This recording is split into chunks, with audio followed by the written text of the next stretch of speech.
तो दोस्तों आज से हम जो है मॉडर्न हिस्ट्री या कह सकते हैं आप इंडियन हिस्ट्री जिसमें आपका एंशिएंट मिडिवल मॉडर्न सभी को से पूछे गए क्वेश्चंस को जो प्रीवियस ईयर में पूछे गए हैं किसी भी स्टेट पीसीएस एग्जामिनेशन में उसको हम लाइन बाई लाइन देखेंगे ताकि हमारा पीवाईक्यू पे अंडरस्टैंडिंग अच्छी रहे क्योंकि अगर जो हम स्टेट पीसीएस पे फोकस करते हैं और उसके क्वेश्चंस की हमें अच्छी अंडरस्टैंडिंग रहती है तो हम इजिली उसको क्वालिफाई कर सकते हैं। और ये जो दोस्तों हम डिस्कस करने जा रहे हैं ये विथ रिस्पेक्ट टू स्पेशली जो है आपका स्टेट पीसीएस को फोकस में करके है।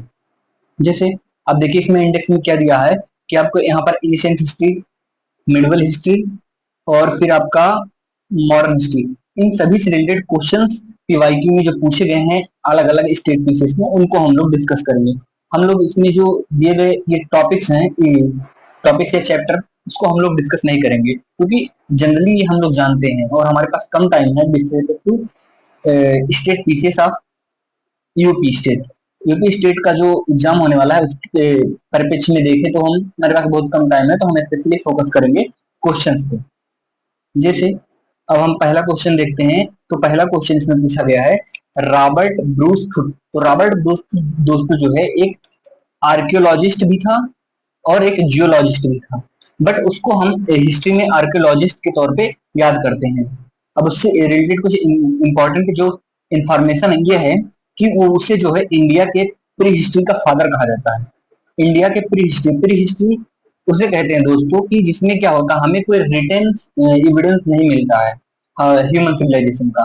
तो he was the first person who classified कि जो हमारा पूरा पाषाण काल, मध्य पाषाण काल, नव पाषाण काल है, इन सबको या जो ये एजेज हैं इनको डिफाइन करने वाला रॉबर्ट ब्रूस थुट ही है। ओके, और he is known as the father of Indian prehistory. फिर the three stages divided into stone age, brown age and iron age, ये जो है इसको जो क्लासिफाई करने वाला आदमी था वो थॉमसन था। कौन था? जैसे हमारा डिवाइड है ना, स्टोन एज, ब्रॉन्ज एज, फिर आयरन एज, तो ये सब डिवाइड करने वाला जो ह्यूमन बीइंग या जो थिंकर थे उनका नाम थॉमस थॉमसन है। और थॉमसन जो है इंडिया में वो वो डेनिश के एक आर्कियोलॉजिस्ट भी हैं और इंडिया में भी आए थे कुछ समय के लिए ड्यूरिंग ब्रिटिश रूल। और according to the executed evidence, मतलब खुदाई से जो हमें साक्ष्य प्राप्त हुए हैं उसमें द डोमेस्टिकेशन ऑफ एनिमल्स, कि एनिमल को हम पशुओं को पालना कब से स्टार्ट करते हैं, तो ये जो होता है दोस्तों मेसोलिथिक पीरियड से स्टार्ट हो जाता है कि हम पशुओं को पालना स्टार्ट कर देते हैं। ओके, फिर आपका नेक्स्ट जो है according to the activated evidence, जो हमें मेसोलिथिक पीरियड से तो पता चल जाता है कि होता है। फिर हमें कुछ जो है एविडेंस मिले हैं कहाँ से, जैसे आदमगढ़, होशंगाबाद में जो है, फिर अब बगोर, बिलवार, बिलावर आपका जो राजस्थान है वहां से हमें एविडेंस देखने को मिलता है किस चीज का, कि मेसोलिथिक पीरियड में लोगों ने पशुपालन करना स्टार्ट कर दिया था।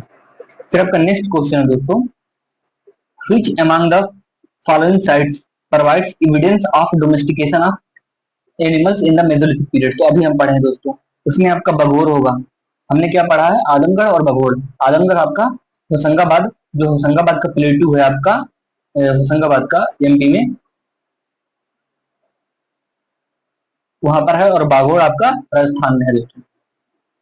मेसोलिथिक, नेक्स्ट क्वेश्चन है, in mesolithic context evidence of animal domestication has been found at, अभी हम देखेंगे आदमगढ़ में पाया गया दोस्तों। From which one of the following sites bone implements have been found. तो बोन इम्प्लीमेंट्स जो है हमें दो जगह से मिले हैं दोस्तों, महा महादहा और सराय नहर राय। महादहा और सराय नहर राय, सराय नहर राय जो है आपका यूपी में है दोस्तों। फिर आपका नेक्स्ट क्वेश्चन जो आता है, bone ornaments in the mesolithic context in India have been obtained from. Bone ornaments मतलब हड्डियों के जो आभूषण बनाते थे वो मेसोलिथिक पीरियड में कहां कहां से इंडिया में प्राप्त हुए हैं, तो आपके सराय नहर राय और महादहा। ठीक है। Three human skeleton in a single grave were recovered, तो ये आपका हुआ है रिकवर दमदमा से। इसमें क्या हुआ है दोस्तों कि एक ही हमें ग्रेवयार्ड मिला है, मतलब कब्रिस्तान मिली है, एक ही कब्रिस्तान में हमें 3 आदमियों का स्केलेटन मिला है। स्केलेटन मतलब उनके खोपड़ियां मिली है। फिर आपका जो नेक्स्ट क्वेश्चन है, अब यहाँ पर थोड़ा और डिटेल में जाए तो दमादमा जो है ये आपका मेसोलिथिक साइट है, पहला पॉइंट। फिर ये प्रतापगढ़ डिस्ट्रिक्ट उत्तर प्रदेश में है, ये कभी कभी पूछ लेता है, मैच करने के लिए दे देता है। और इन दमादमा में से हमें 41 ह्यूमन ग्रेव्स मिले हैं, यानी 41 आदमियों के हमें जो है ग्रेवयार्ड या कह सकते हैं कब्रिस्तान मिले हैं। फिर the cultivation of cereals first started, तो ये सीरियल का स्टार्ट जो है दोस्तों न्यूलिथिक एज में ही होता है, क्योंकि आपको पता होगा कि जो आपका पेलोलिथिक एज है और मेसोलिथिक एज है, इन दोनों में हम खेती करना स्टार्ट नहीं करते, खेती करना हम न्यूलिथिक एज में ही स्टार्ट करते हैं। अब यहाँ पर कुछ इंपॉर्टेंट इंफॉर्मेशन है, जैसे grains were first ever produced in neolithic age, it was time when people were introduced agriculture, और न्यूलिथिक एज में ही एग्रीकल्चर आया। और कोल्डिहवा जो है और मेहरगढ़, ये न्यूलिथिक दो साइट्स हैं जिसे हम माना जाता है कि यहाँ पर पहली बार खेती के एविडेंस हमें मिलते हैं। फिर आपका है during neolithic age the earliest evidence of the human origin of agriculture, ये कहां से देखने को मिलता है, तो अभी हम देखें दोस्तों मेहरगढ़ ऊपर। फिर आपका नेक्स्ट क्वेश्चन है the earliest evidence of man in India is found, तो हमें पहली बार ह्यूमन बींग्स की ह्यूमन बींग्स थे पृथ्वी पे, इसका एविडेंस कहां से मिलता है, तो ये आपका नर्मदा वैली है। कौन सा है दोस्तों, नर्मदा वैली। और नर्मदा वैली में स्पेशली ये मिला है आपके मध्य प्रदेश रीजन में, और इसको डिस्कवर किया गया था 1982 में।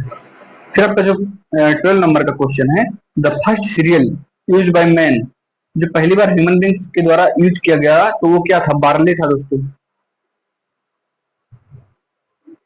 देर are 8 type of food grains जो हम मतलब अभी प्रेजेंट टाइम में कंज्यूम करते हैं, उसमें आपका व्हीट, मेज, मिलेट्स, सोरगम, मस्टर्ड, ओट, राइस है, ठीक है। लेकिन पहली बार जो किसी सीरियल को कल्टीवेट किया गया वो आपका क्या था, वो आपका था बार्ले।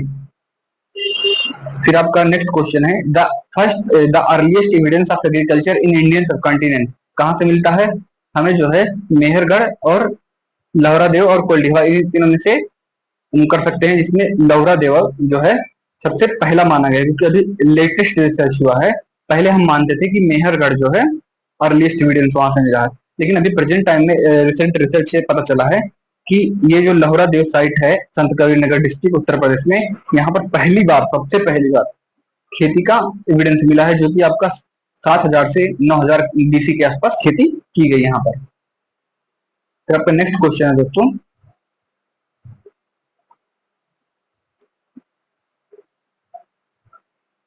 नेक्स्ट क्वेश्चन है with reference to the cultural heritage of Uttar Pradesh which of the following statement is correct, तो the oldest evidence of agriculture in global context has been obtained from the sites in this region. सही है भाई, कि अभी हम पढ़े हैं ना कि लहरादेव आपका संत कबीर नगर में है, जहां से पहली बार हमें साक्ष्य मिला है किस चीज का, खेती का, जो कि आपका कितने से यहाँ पर लिखा भी है आपका लगभग लगभग 7 से 9000 के आसपास, 9000 बीसी के आसपास का है। तो ये पहला स्टेटमेंट सही है।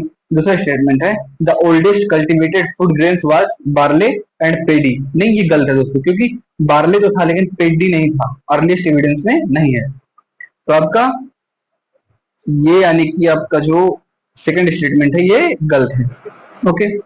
फिर आपका ऑप्शन ए सही होगा।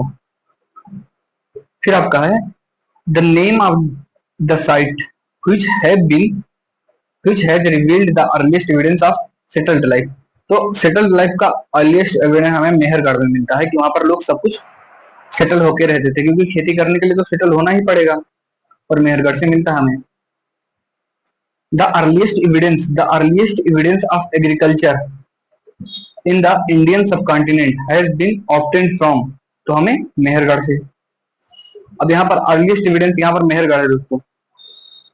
अब क्या है, इसमें लहरादेव ऑप्शन होता तो लहरादेव आप चुनते, जबकि यहाँ पर देखिए मेहरगढ़ भी है, लहरादेव है। तो हमें एग्रीकल्चर का एविडेंस क्या है, पहली बार इधर यहाँ पर लहरादेव में सबसे पहले मिला है, अभी जो लेटेस्ट रिसर्च हुआ है। लेकिन अगर जो हमें ऑप्शन में लहरादेव नहीं है तो मेहरगढ़ को भी टिक करेंगे, जो कि यहाँ पर दिया हुआ है। तो आपका नेक्स्ट क्वेश्चन है question number 17 the earliest evidence of agriculture in Indian subcontinent is found at आपका मेहरगढ़। फिर नेक्स्ट क्वेश्चन है question number 18, which of the following period is known as chalcolithic age. तो चेल्कोलिथिक एज जो जिसमें copper का use किया गया जिस पीरियड में, उसको चेल्कोलिथिक एज कहते हैं, आपको पता ही होगा, और कापर की वजह से ही इसे चेल्कोलिथिक एज कहते हैं। नेक्स्ट क्वेश्चन है the agriculture the cultural remains from stone age to Harappan civilization have been obtained from which one of the following ancient site. तो आपका जो मेहरगढ़ है यहाँ पर आपको स्टोन एज के भी एविडेंस मिलेंगे, ठीक है, स्टोन एज के भी मिलेंगे, ठीक है, और फिर आपको यहाँ पर हड़प्पन सिविलाइजेशन के भी मिलेंगे। ये कहाँ से? मेहरगढ़। ये इंपॉर्टेंट है, आप याद रखिएगा। The execution at Navdatoli was conducted by. तो ये एचडी शकलानी ने करवाया था, संकली ने करवाया था।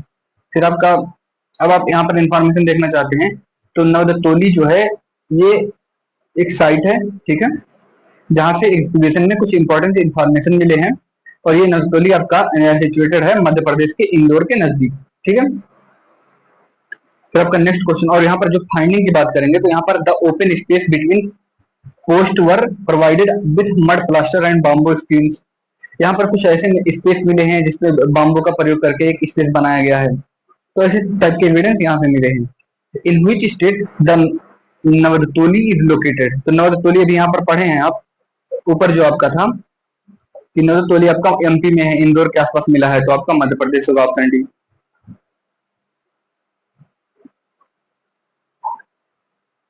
ओके, फिर आपका नेक्स्ट क्वेश्चन जो आता है, स्क्रीन कभी कभी काम नहीं कर रहा। फिर आपका जो नेक्स्ट क्वेश्चन आता है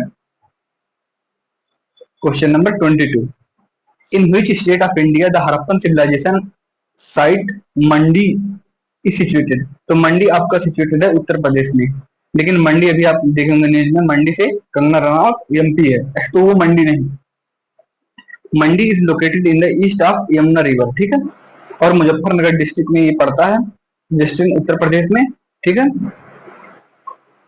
फिर आपका नेक्स्ट क्वेश्चन है consider the following statement pertaining to the Ahar civilization। Ahar civilization क्या है? तो the natives of Ahar knew copper smelting, rice was unknown to them, metal work was one of the means of economy of the Ahar, ठीक है, ये statement. फिर ये तो तीनों तो सही हैं। अब जो आपका आता है black and red coloured pottery, क्योंकि दोस्तों ब्लैक एंड रेड पोट्री तो आपको कहां पर मिला है? ब्लैक एंड रेड पोट्री तो आपका आईबीसी में मिला है ना, तो फिर ये आपका स्टेटमेंट, सॉरी आपका स्टेटमेंट ये तो सही है, स्टेटमेंट आपका सी गलत है, क्योंकि यहाँ पर स्मेल्टिंग की जो है वो आयरन को स्मेल्ट नहीं कर पाते थे, इनके पास ऐसी तकनीक नहीं थी। और वैसे एक इंफॉर्मेशन के लिए बात बता दें कि जो आयरन की पहली बार खोज हुई थी, आयरन को पहली बार खोजने वाले लोग थे वो हिब्रू प्रजाति के लोग थे, हिब्रू जनजाति, ठीक है, और हिब्रू वाले लोग रहते थे आपके अनातोलिया के प्लेटो में। अनातोलिया प्लेटो वही है दोस्तों जहां पर आज आपका टर्की सिचुएटेड है। फिर आपका नेक्स्ट क्वेश्चन है megalith have been identified as burial sites. अभी भी कहीं कहीं देखेंगे आप, किसी किसी सिटी में न्यूज में रहता है कि जो आपका मेगालिथ है, मेगालिथ एक प्रकार का पत्थर होता है जो कब्रिस्तान के ऊपर लगाया जाता है। ओके दोस्तों, आपका नेक्स्ट क्वेश्चन है Asmond associated with the Neolithic site at संगनाकुला। जो इस मॉन्ड कह सकते हैं, आपका जो राख होती है मरने के बाद उसका मॉन्ड हमें कहाँ से देखने को मिलता है? कचड़ा या कह सकते हैं आप ढेर, वो आपका संगनकुला में देखने को मिलता है। अब आपके मन में एक क्वेश्चन होना चाहिए कि संगनकुला है कहाँ? तो संगनकुला आपका लोकेटेड है बेलारी डिस्ट्रिक्ट नियर मैसूर कर्नाटका में है। ये मैच करने के लिए पूछ सकता है। और they have also been found in Piklihal and उनटूर। पिकली हल और उनटूर में भी ऐसा ही देखने को मिला है। फिर आपका भीमबेटका तो पता होगा, भीमबेटका आपका रॉक पेंटिंग है जो कि मध्य प्रदेश में है। फिर भीमबेटका को जो है यूनेस्को ने रिकॉग्नाइज किया है, उसको वर्ल्ड हेरिटेज साइट के रूप में डिक्लेयर किया है। ठीक है, फिर आपका नेक्स्ट क्वेश्चन जो है दोस्तों, question number 27, in India which rock shelter pictures have been found the most. तो आपका भीमबेटका ही है दोस्तों, भीमबेटका में ये देखने को मिला है। भीमबेटका के बारे में और बात करें तो दिस केव्स एग्जिबिट, जो अर्लीस्ट हमें कहीं भी ह्यूमन पेंटिंग के बारे में एविडेंस मिलता है, वो आपको कहाँ से मिलता है? वो मिलता है आपके यहीं से, भीमबेटका से। और भीमबेटका में लगभग लगभग आपको किसकी किसकी पिक्चर्स देखने को मिलती है? तो आपको वहां पर एलिफेंट मिल जाएगा, सांभर मिल जाएगा, डीर मिल जाएगा। फिर यहाँ पर जो है 133 पिक्चर्स हैं। कितने? लगभग लगभग वहां पर 700 रॉक शेल्टर्स हैं, उसमें 133 पिक्चर्स हमें अभी देखने को मिलते हैं जो प्रेजेंट टाइम में है। मतलब 133 टाइप के पिक्चर्स हैं, पिक्चर्स तो बहुत होंगे। फिर नेक्स्ट क्वेश्चन है आपका, which of the following place is famous for pre historic painting. Next वही रिपीटेड है, भीमबेटका है दोस्तों। अब उसी में एक्सप्लेनेशन वही सेम ही दिया गया है। अब the best example of pre historic painting in the rock shelter and cave of Bhimbetka में है, जो कि आपके रायसीना डिस्ट्रिक्ट मध्य प्रदेश में सिचुएटेड है। और इसके सेंटर जो है foot hills of Vindhya mountain पे बने हुए हैं। ठीक है, फिर आपका जो इसके बारे में कुछ अजंता और बब्बाग, ये मौर्य पीरियड से रिलेटेड है। ये भी क्या प्रकार, एक प्रकार के रॉक पेंटिंग है। ठीक है, जबकि अमरावती का रॉक पेंटिंग जो है ये शुंगा के जो सतवाहन पीरियड है उनसे रिलेटेड है। फिर आपका नेक्स्ट क्वेश्चन है, where were the caves of Bhimbetka situated. अभी रिपीट किया गया है, तो आपका भोपाल के सॉरी अब्दुल्लागंज रायसीना है, और भोपाल से लगभग 45 किलोमीटर दूर है। फिर आपका नेक्स्ट क्वेश्चन है, which of the following Indian archaeologist first visited Bhimbetka caves. तो इसमें आपके बीएस वकानकर थे, जो एक क्या कह सकते हैं ब्रिटिश पर्सन था, उसने विजिट किया था। और ये विजिट किया गया था 1957 में। ठीक है, और इसको जो है यूनेस्को वर्ल्ड हेरिटेज साइट के रूप में डिक्लेयर किया गया है। तो हमने रिपीट ही किए हैं। और इसको डिस्कवर किसने किया था? सेमी क्वेश्चन पूछा गया, तो इसमें बी बिस्मिधर बनाकर या बावनकर, वहां वानकर लिखा हुआ है, वहां वानकर लिखा हुआ है, तो थोड़ा सा डिफरेंस है स्पेलिंग का। द ऑक्रे और ऑकरे कलर्ड पोट्री हमें कहां से मिली है? तो ऑकरे कलर्ड पोट्री जो हमें हस्तिनापुर से मिली है दोस्तों। Discovery and naming of ochre colour pottery by B B Lal. इन बीबी लाल जो है आर्कोलॉजिस्ट थे या चीफ आर्कोलॉजिस्ट थे उस साइट पे उस टाइम 1951 में इसको डिस्कवर किया गया था हस्तिनापुर में। ठीक है, और ये इसके कुछ फीचर्स थे, ऑकरे कलर इसमें दिया गया था, और इसमें एक अपीयरेंस थी बैडली फायर की, मतलब जैसे आग जलाई गई हो, इस टाइप का कुछ दिखाया गया था उसमें।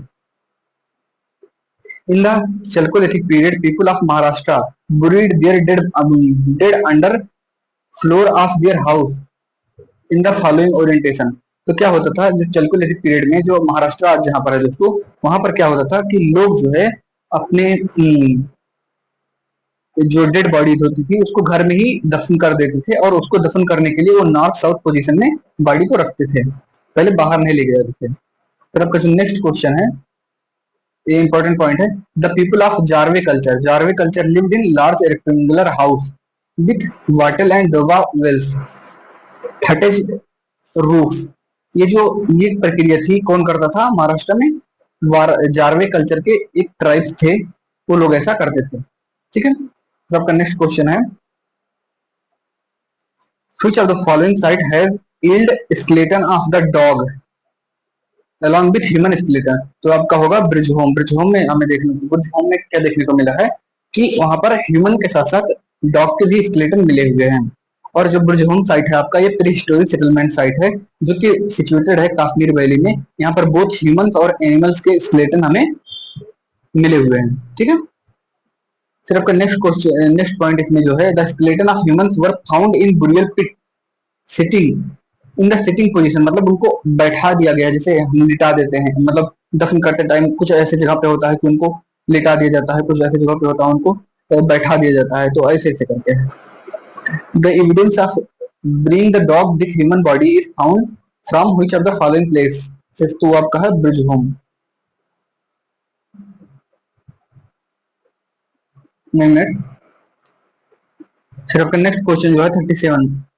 37 में क्या है कि कंसिडर द फॉलोइंग पेयर्स। ब्रुजहोम। ब्रुजहोम में जो है, ब्रुजहोम से हमें क्या मिला है, ब्रुजहोम से हमें मिला है 8 फैक्ट्स मिले हैं, ठीक है, और नहीं इसे मैच करने के लिए कहा गया है। तो इसमें पहली बात तो ये पहला तो गलती है ना, क्योंकि हमें रॉक कट साइन मिले ही नहीं है ब्रिजहोम। हाँ, चंदेरा केतुगढ़ा, यहाँ से हमें टेराकोटा में टेराकोटा आर्ट मिला है, और ज्ञानेश्वर से हमें कॉपर आर्टिफैक्ट मिले हैं, तो ये सही है। और ब्रिजहोम से हमें क्या मिले हैं, ह्यूमन बींग्स और एनिमल्स के स्केलेटन मिले हुए हैं, जो कि हम ऊपर डिस्कस कर चुके हैं, ठीक है। अब वही चीज को रिपीट किया गया है इसमें, देखिएगा इसमें भी वही चीज का रिपीट किया गया जो ऊपर हम लोग डिस्कस कर चुके हैं। फिर आपका नेक्स्ट क्वेश्चन आता है, नेक्स्ट क्वेश्चन है आपका, from which rock shelter, from which rock shelter of Vindhyas a maximum number of human skeleton has been found. तो ये आपका है लेखिया, लेखैया, लेखैया जो आपका वहां पर शेल्टर है जिस नाम से जाना जाता है, वहां से हमें सबसे ज्यादा ह्यूमन स्केलेटन मिले हुए हैं, ठीक है। क्या हुआ है, अकॉर्डिंग टू पुरातत्व डिमर्स by J N Pandey, 17 human skeleton were obtained from the rock shelter of one of Lekhahia in the Vindhya region. Some of these were in relatively pristine condition while most of others were warped, मतलब कुछ अच्छे condition में थे, कुछ बहुत बेकार हो गए थे, ऐसे तक। और ये कहां से मिला, लेखैया से मिला। और सबसे ज्यादा हमें, अगर जो बात करें हम रॉक शेल्टर की बात, विंध्या के रॉक शेल्टर में सबसे ज्यादा ह्यूमन स्केलेटन की बात करें तो लेखैया से ही मिला है। नेक्स्ट क्वेश्चन है आपका एसर्सन का है, एसर्सन ओरिजिन का। क्वेश्चन ये है, the stone age people of the Vindhya migrate to the Ganga, ठीक है, migrate to the Ganga valley in the terminal Pleistocene period. तो प्लेस्टोसीन पीरियड क्या है दोस्तों, आपको पता ना हो तो बता दें। ये जैसे क्या होता है, हमारे जियोलॉजिकल हिस्ट्री को कई पीरियड में डिवाइड किया गया है, उसमें से एक प्लेस्टोसीन पीरियड है। Due to climate change it was drive in this period, नहीं ये गलत है। जो आपका सेकंड वाला है दोस्तों ये गलत है, ये आपका गलत है, बाकी पहला सही है, इसलिए आपका क्या सही होगा, सॉरी। जैसे क्या हुआ कि पहले लोग जो है विंध्या रीजन में रहते थे, फिर क्या हुआ, धीरे धीरे जो है प्लेस्टोसीन पीरियड है, प्लेस्टोसीन पीरियड में क्या होता है, आइस मेल्टिंग स्टार्ट होता है। आइस मेल्टिंग की वजह से लोग मूव करना शुरू करते हैं, और मूव करते हैं तो वो गंगा के वैली में चले जाते हैं। गंगा के वैली में क्यों जाएंगे, क्योंकि वो फर्टाइल है, तो वहां पर कल्टीवेशन करना स्टार्ट करते हैं। फिर आपका न्यूलिथिक एज का वही शुरुआत माना जाता है। Stone age of the people, stone age people of Vindhya migrated to the in the terminal Pleistocene period because climate change of Vindhya had become dry, क्योंकि वहां ड्राइनेस हो गई थी। और किसी भी सिविलाइजेशन को सर्वाइव करने के लिए हमें क्या चाहिए, वाटर चाहिए और शेल्टर चाहिए, बेसिक बेसिक चीज चाहिए ना, और वाटर ही नहीं रहेगा तो कैसे सिविलाइजेशन रहेगी। That's why they moved from there. फिर आपका नेक्स्ट क्वेश्चन है, which of this departmental ministry deals with the archaeological survey of India. तो आर्कियोलॉजिकल सर्वे ऑफ इंडिया से डील करती है आपका मिनिस्ट्री ऑफ कल्चर, ठीक है। तो फिर आपको हम एक यहाँ इंफॉर्मेशन बता दें जो भी बहुत इंपॉर्टेंट है, कि the archaeological survey of India जो है काम करती है मिनिस्ट्री ऑफ कल्चर के अंतर्गत, जो कि प्रीमियर ऑर्गेनाइजेशन है, ठीक है। और इसको बनाया गया था 1871 में। Archaeological survey of India was a separate department, और इसको अलेक्जेंडर कनिंघम को जो पहला डायरेक्टर जनरल अपॉइंट किया गया था आर्कियोलॉजिकल सर्वे ऑफ इंडिया का। और 1901 में क्या होता है, लॉर्ड कर्जन जो है इसको सेंट्रलाइज मतलब सेंट्रलाइज डिजिग्नेट कर देते हैं, और इसको 1902 में जॉन मार्शल इसके फर्स्ट डायरेक्टर जनरल अपॉइंट होते हैं, ठीक है।